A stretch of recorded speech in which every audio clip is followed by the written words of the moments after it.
Ousmane Seye était un avocat inscrit au barreau de Dakar depuis 1985. Auparavant, il a fait ses études à Dakar, à l'université Cheikh Anta Diop, avant d'aller en France et au Canada. Le jeune avocat a été biberonné au droit aux côtés de ses aînés du barreau, Kabibel Diouf, Madické Niang, entre autres. C'est précisément à la fin des années 90 que ce tribun se révèle au grand public dans ce procès compagnie sucrière sénégalaise contre le groupe Sud Communication. Le journal Sud Quotidien accusait Jean-Claude Mimran et la CSS de fraude fiscale et douanière sur le sucre d'importation.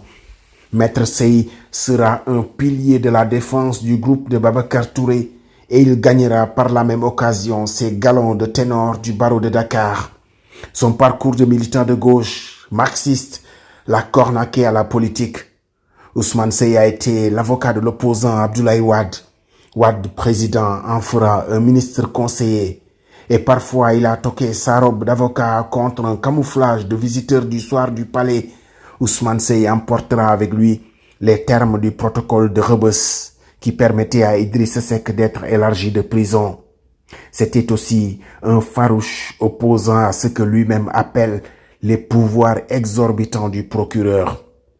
Tant qu'à flirter avec les politiques, autant se jeter dans la mare. Ousmane Seye franchit le pas et crée le parti du Front républicain.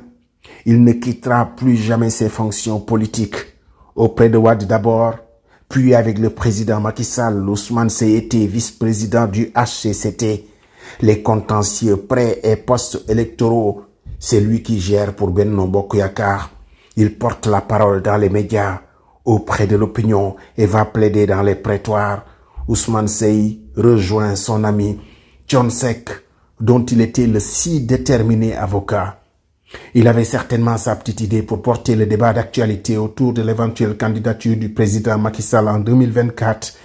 Il avait déjà balisé le terrain, mais Dieu en a décidé autrement. Celui à qui il va certainement manquer aussi, c'est Sitor Ndour, son client, toujours en prison en attendant de connaître son sort. Ousmane Seye était d'un commerce facile, déterminé dans ses combats, mais gentleman jusqu'au bout. Son dernier voyage sur terre, et c'est récent, c'était la Umrah, le petit pèlerinage à la Mecque. Son dernier projet de vie a été de déménager son cabinet au Point E. Il se dit qu'il en était tellement heureux. Dors en paix, cher maître, une lumière qui s'est éteinte à jamais. di balonte ak dellu ci yàlla